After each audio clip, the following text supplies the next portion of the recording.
Hey guys, James here, and I've been asked to respond to Steve's video, 5 Stupid Things About the Men's Rights Movement, so let's hear what he has to say. Hey, here are 5 stupid things I've noticed about the men's rights movement. It's misogynistic. This is the one inescapable fact about the men's rights movement that makes it impossible for me to support. If I believed that, I wouldn't be a men's rights activist either. Now, do we get the occasional bigot try and join the movement? Of course we do. If they join the Voice of the Men, they find themselves very rapidly blocked. And do we occasionally get things wrong? Of course. Just like every other group going, you get the occasional people getting things wrong, and you get the occasional bigot, but that's not reflective of the group as a whole. I could link you to Dean Esmay's video where he reads a document which himself, me, and about 60 other MRAs helped put together, which basically goes over what we consider to be common ground, general consensus of common ground in the MRM. See if you can find anything misogynistic in that. But regardless, I could link you to thousands of articles, but you're the one making the positive claims, so you're the one who has to provide evidence. So let's see if you provide any in this video. Are there legitimate issues raised by reasonable voices within the movement? Absolutely, and I'll talk about a few of those in a minute, but the movement itself is essentially misogynistic. And it's not even that it's actively anti-woman, although some of it obviously is. So you can see the majority isn't actually anti-woman, but please continue. Most of it isn't the misogyny of the wife-beater or the determined sexist. It's the blindness, the insensitivity of men who can't or won't look beyond their own interests. Focusing your activism on one demographic doesn't automatically mean that you simply don't care about another demographic. It's okay to focus your activism purely on men, and it's okay to focus your activism purely on women. As long as you're intellectually honest about it, there's absolutely no problem. And what about the vast amounts of female MRAs? Is it magically not sexist when they make exactly the same arguments as the male ones? It's the senseless panic of men who view every feminist gain as a masculine loss. Here are a few examples of the sort of misogynistic things I've noticed about the men's rights movement. It attacks feminine privilege while ignoring male privilege. This whole concept of feminine privilege is hilarious to me. It's not that I deny that feminine privilege exists in our culture, it's just that I think it's absurd to try and equate it with male privilege. The benefits of feminine privilege include having men pay for your drinks and open doors for you. 97-point female privilege checklist linked down below. And since it seems to matter to you, yes, the list was written by a woman. The benefits of male privilege include getting to run the motherfucking world. I think I'd rather pay for my own drinks. You don't run the world, I don't run the world. It's only a tiny fraction of men who hold positions of high power. And yes, when it comes to people in power, they are predominantly male, but that's because men are socialized to be the breadwinner. Men tend to choose careers based more around income, whereas women tend to choose careers based more around flexibility. When you normalise for hours worked, years of employment, and factors like that, the wage gap pretty much disappears, and in some cases show that women actually earn more. And yes, whilst the majority of people in power are men, men also account for 98% of workplace fatalities, 90% of genital mutilation, the vast majority of victims of suicide, and every other form of violence except rape and domestic violence, which are far more even than most people are led to believe. It seeks to minimize concern over domestic violence. Sure, violence against women is terrible, says the men's rights movement member, feigning half-assed interest in the issue he's about to try to undermine. But what about violence against men? You never hear about that. As though there's this silent epidemic of woman-on-man domestic abuse. And you know what? Maybe there is. And if so, that's a terrible thing. I don't support anyone beating up anyone as a general principle. Yes, I will take that bold stance. All we know for sure about woman-on-man domestic abuse is there are far, far fewer reported incidents of it than man-on-woman. Martin S. Wiebert performed a meta-analysis which covered a total of over 370,000 cases and found that women tended to be as violent or more violent than men in intimate partner relationships. Erin Prizzy, the founder of the women's shelter movement, found that the women she took in were often as violent or more violent than the men who abused them, and for pointing this out, her dog was killed by radical feminists. Men are about 3 times less likely to report domestic violence than women, but even if we're just to look at reported cases, men are massively underrepresented. In the UK, there's over 4,000 organisations providing help for women, there's 15 for men, and over 300 for dogs, to put that in perspective. In Canada, there are 593 for women, 0 for men. If you call the Domestic Violence Helpline in Australia and you're male, you'll be given advice about how to stop being an abuser. We're not trying to take services away from women. It's just that we receive less than 1% of the help that women get when it comes to domestic violence. Domestic abuse. And if there really is this epidemic, if wives really are beating up their husbands as often as many within the men's rights movement suggest, why aren't more of these husbands coming forward to report these crimes?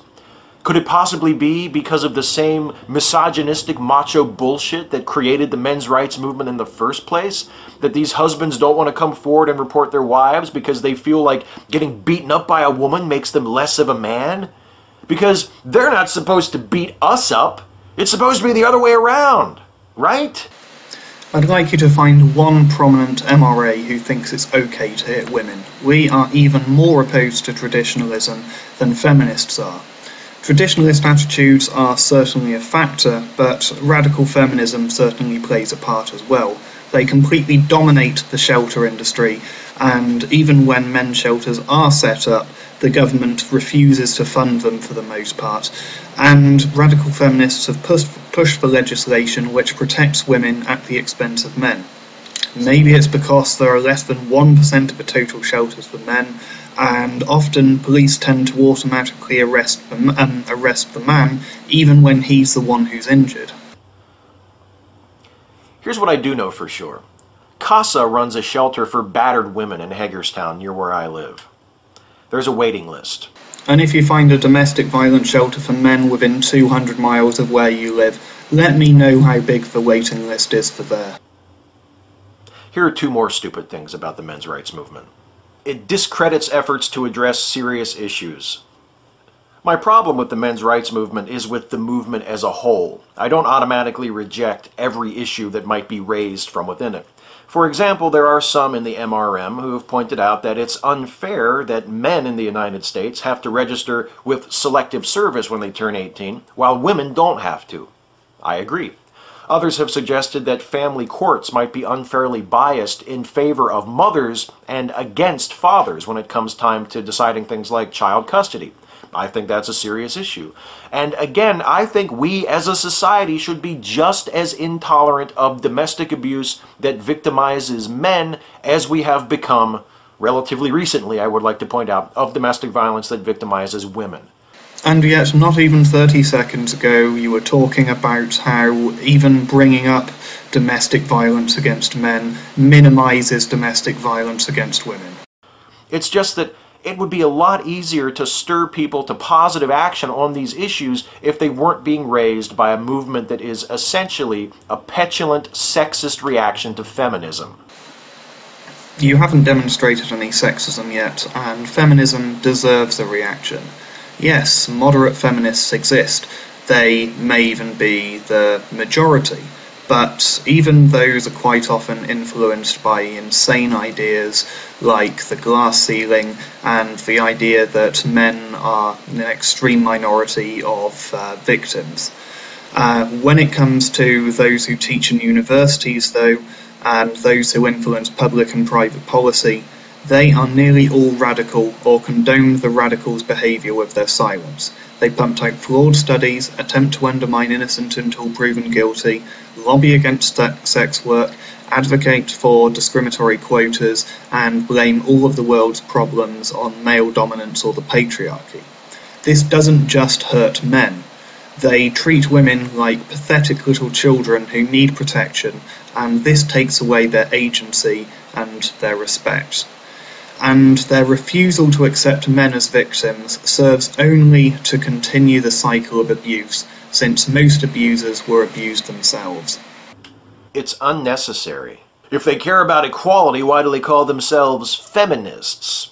I've actually had people ask me this question, and the answer is because women, that is, members of the feminine sex, are the group of people that has historically been mistreated and are now seeking rights equal to the group that mistreated them. You haven't actually demonstrated any sexism yet, and yes, feminism deserves a reaction. Of course, moderate feminists exist, but when it comes to those who teach at universities and influence public and private policy, they're nearly all radical or condone the radicals' behaviour with their silence. They pump out flawed studies, which moderate feminists also tend to believe, such as things like the glass ceiling and the idea that the majority of victims are women. They attempt to undermine innocent until proven guilty, lobby against sex work, advocate for discriminatory quotas, and blame all of the world's problems on patriarchy or male dominance. Now, this doesn't just harm men. They treat women like children who need protection, and this takes away their agency, and their refusal to accept men as victims only serves to continue the cycle of abuse, since most abusers were abused themselves. This harms men, women, and children.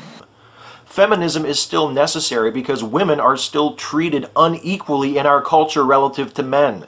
The men's rights movement is unnecessary and ridiculous because we, that is, those of us with penises, dominate business, government, religion, you name it. And we always have. We've never had to face what women have to face. To say that women have been underrepresented in power throughout all history and all cultures, and this is due to discrimination, suggests that women were either too weak or too stupid to end their own oppression until feminism came along, and that men were nearly all misogynistic monsters. This is utter bullshit. I deconstructed this further in my video Debunking Feminist Theory Part 3, which I'll link down below. But I'll humour you, I'll imagine that argument is valid. Let's have a look at some of the men's issues.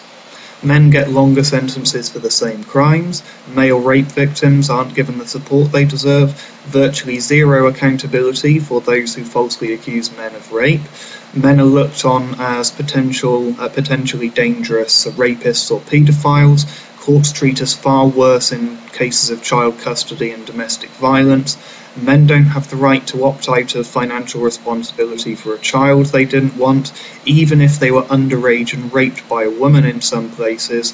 Men account for over 90% of workplace fatalities, house husbands are still looked down upon, male genital mutilation is still legal, boys' failure in the education system over the last 20 years isn't being addressed adequately. Men make up the majority of prisoners, mental patients, homeless people, suicide victims, murder victims, and nearly every other form of violence, bar rape and domestic violence, which are actually a hell of a lot more even than most people are led to believe. So, tell me what issues women have to deal with, which amounts to even 5% of that.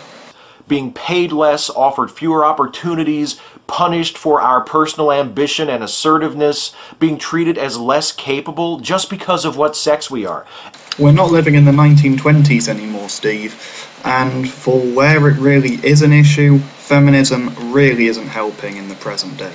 For example, if quotas didn't exist, then nobody would assume a woman only got a job because of a quota.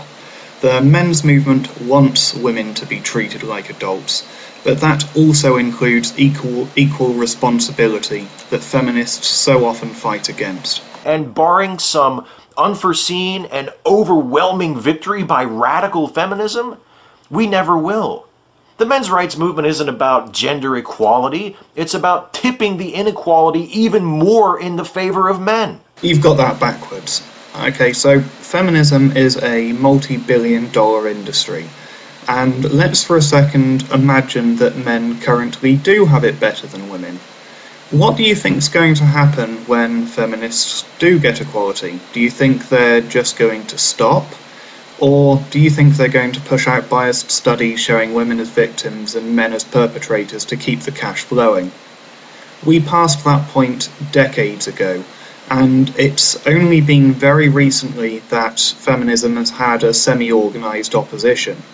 Whilst some women's issues still exist, such as slut-shaming, big feminism resorts to lying about the wage gap, rape and domestic violence figures, and anything else which will make them money.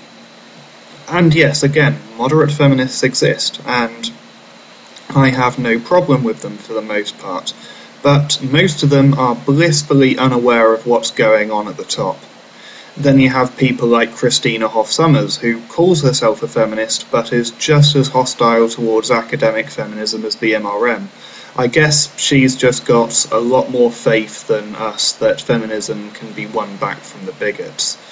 Anyway, that's it from me for now. If there's any doubts about any of my claims, check out the links in the description box, and if there's anything I've missed there, by all means, leave a comment or send me a PM. Thanks for watching, comment, rate, subscribe, and I'll see you all again soon. Bye.